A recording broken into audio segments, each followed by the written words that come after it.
నిలవాలంటే గెలవాల్సిందే. పిఠాపురం గెడ్డపై జనసేన జెండా ఎగరాల్సిందే. జనసేనానికి ఇది డూ ఆర్ డై సిచ్యువేషన్.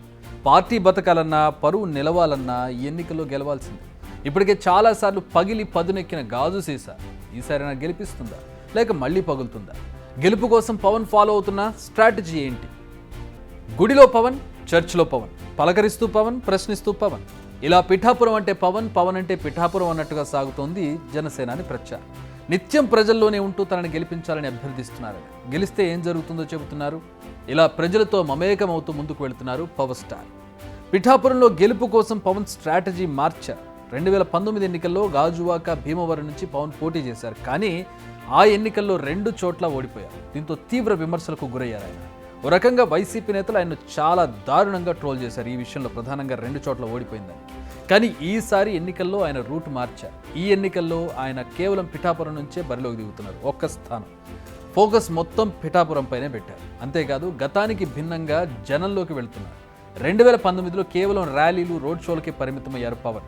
దాని నుంచి నేర్చుకున్న ఎక్స్పీరియన్స్ మరొకటి కారణమో కానీ స్ట్రాటజీ మారింది, ప్రజల్లోకి వెళుతున్నారు. కానీ ఇప్పుడు నడుస్తూ వెళుతూ ఉన్నారు. ప్రతి ఒక్కరిని పలకరిస్తున్నారు. అంతేకాదు 2019లో ఏమీ అడగలేదు, కానీ ఇప్పుడు అడుగుతున్నాను, ప్లీజ్ గెలిపించండి అంటున్నారు.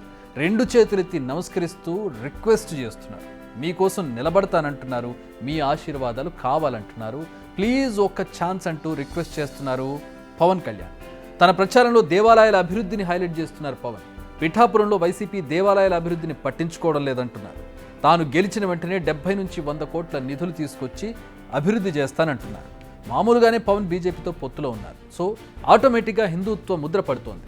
దాన్ని చెరిపేసుకోవాలని చూస్తున్నారు పవన్. అందుకే చర్చిల బాట కూడా పట్టారు. ఆంధ్ర బాప్టిస్టు చర్చిలో ప్రత్యేక ప్రార్థనలు చేశారు. బషీర్ బీబీ దర్గాను సందర్శించారు. ఇలా సర్వమత ప్రార్థనా స్థలాలను చుట్టేస్తూ తనకు అన్ని మతాలు సమానమే అనే సిగ్నల్స్ ఇస్తూ ఉన్నారు. మరి గెలవాలంటే ఏ ఒక్కవైపు స్టాండ్ తీసుకుంటే సరిపోదు కాబట్టి అందరినీ మచ్చిక చేసుకునే పనిలో ఉన్నారు పవన్ కళ్యాణ్. అదే సమయంలో సెంటిమెంట్ రగిలించే పనిలో కూడా ఉన్నారు పవన్ కళ్యాణ్. మామూలుగానే పవన్ ఎక్కడికి వెళ్తే అక్కడికి ఫ్యాన్స్ కుప్పలుగా వస్తూ ఉంటారు, మనం చూస్తూనే ఉంటాం. అది రోడ్ షో అయినా కావచ్చు, బహిరంగ సభ అయినా కావచ్చు. పవన్ను టచ్ చేయాలని, ఆయనకు షేక్ హ్యాండ్ ఇవ్వాలని చాలా ట్రై చేస్తూ ఉంటారు అభిమానులు. అయితే అభిమానుల ముసుగులో అరాచక శక్తులు తనపై దాడులు చేస్తున్నారంటున్నారు పవన్. బ్లేడ్లతో కోస్తున్నారంటున్నారు. ఒకసారి ఆయన ఏమంటున్నారు ఒకసారి చూద్దాం. నేను కనీసం రోజుకి ఒక 200 మందికి పిలిచి నేను ఫొటోస్ ఇస్తాను. నేను కాకపోతే అంటే ఎందుకు మనకేంటి కొన్ని ప్రోటోకాల్స్ పాటించకపోతే ఏమైపోద్ది అంటే చాలామంది కొంతమంది ఈ కిరాయి మూకలు ఏం చేస్తారంటే ఎక్కువ మంది వచ్చినప్పుడు సన్న బ్లేడ్లు తీసుకొచ్చి కట్ చేస్తూ ఉన్నారు సెక్యూరిటీ వాళ్ళని కూడా, నన్ను కూడా.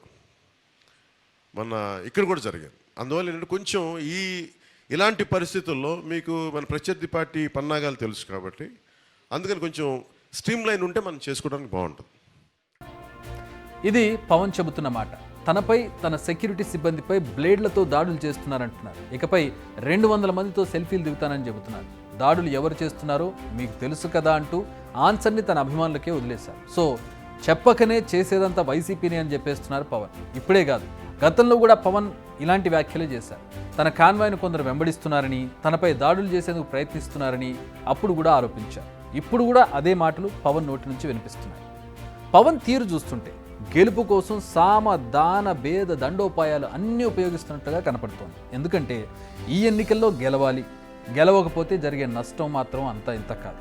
పిఠాపురంలో గనక పవన్ ఓడిపోతే ఫర్ సపోజ్ పార్టీకి జరిగే డ్యామేజ్ అంతా ఇంత కాదు. పార్టీ నటుంచి సొంతగా గెలవలేకపోయారన్న అపవాదు పవన్ అకౌంట్లో చేరిపోతుంది. ఇది జనసేన నేతలు, కార్యకర్తల మోరల్ను దెబ్బతీసే ఛాన్స్ ఉంది. అయితే పవన్ ఇంత కష్టపడేందుకు ఇంకా చాలా కారణాలు కూడా కనిపిస్తున్నాయి. పవన్కు పోటీగా బరిలోకి దిగింది వైసీపీ ఎంపీ వంగా గీత. పవన్ను ఎలాగైనా ఓడించాలన్న కసి వైసీపీలో కనిపిస్తోంది. వంగా గీత నిజానికి బలమైన అభ్యర్థి. దీనికి తోడు పార్టీ అధికారంలో ఉంది. ఇది కాదన్నట్టు ఒక్కో మండలానికి ఒక్కో కీలక నేతను రంగంలోకి దించారు. కేవలం పవన్ కళ్యాణ్ ఓటమికి సంబంధించి ఈ ఫోకస్ అంతా కూడా జరుగుతోంది. ఏ కాపు కార్డునైతే పవన్ వాడి గెలవాలని చూస్తున్నారో ఆ ఎత్తులను చిత్తు చేసేందుకు ఏకంగా ముద్రగడను కూడా రంగంలోకి దించింది వైసీపీ. సో గెలుపు నల్లేరుపై నడక కాదు. అందుకే పవన్ తీరు మార్చారు, నడక మార్చారు, మాట తీరు మార్చారు. మరి పిఠాపురం ప్రజల మనసులు గెలుచుకునేందుకు పవన్ ఫాలో అవుతున్న స్ట్రాటజీ ఎంత మేర ఉపయోగపడుతుందన్నది ఎలక్షన్సే చెప్పాలి.